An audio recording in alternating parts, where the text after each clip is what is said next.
माळीण गावावर झालेल्या निसर्गाच्या प्रकोपाने सारच उद्ध्वस्त झालेलं आहे।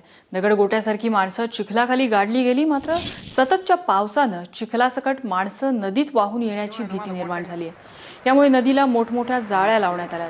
मुसळधार पावसात नदीनंही रौद्ररूप धारण केलंय, त्यामुळे मृतदेह वाहून जाण्याची दाट शक्यता निर्माण झाली आहे। यासाठीच एनडीआरएफच्या जवानांनी सतर्कता बाळगत नदीला जाळ्या लावल्या आहेत।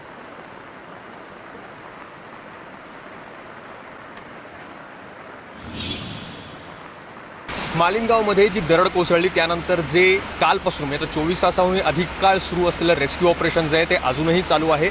आणि त्याचा एक भाग म्हणून आता या सगळ्या माळीण गावाच्या बाजूने जाणाऱ्या हा जो ओढा आहे, वास्तविक ओढा म्हटलं तर हे नदीसारखं वाटेल, कारण या पाण्याला असलेला जोर पाहिला आणि एकंदरीत प्रवाह पाहिला तर ही नदी वाटेल मोठी, पण नाही, हा एक ओढा आहे। आजूबाजूच्या सगळ्या डोंगरांगांना आलेले धबधबे जे आहेत ते या प्रवाहाला मिळत आहेत आणि प्रचंड पावसामुळे याला प्रचंड प्रवाहही आलेला आहे। त्याच्या बाजूने सगळे एनडीआरएफचे जवान जे थांबलेले आहेत, काही जवान अजूनही त्या गावामध्ये थांबून रेस्क्यू ऑपरेशन करत आहेत, अडकलेल्या लोकांना सोडवायचा प्रयत्न करतायत, मृतदेह मिळतात पाहतात। पण हे जे जवान आहेत तर तो जो मलबा जो नदीमध्ये पण जातोय, पाण्याबरोबर जातोय, त्याच्यामध्ये जर कुणा व्यक्तीचं मृतदेह जर त्यात गेला असेल आणि पाण्याबरोबर वाहत चालला असेल तर ते काठांनी थांबून लगेचच त्या व्यक्तीला किंवा ते जे मृतदेह आहे त्याला पकडण्यासाठी थांबलेले आहेत, तो अडवण्यासाठी थांबलेले आहेत।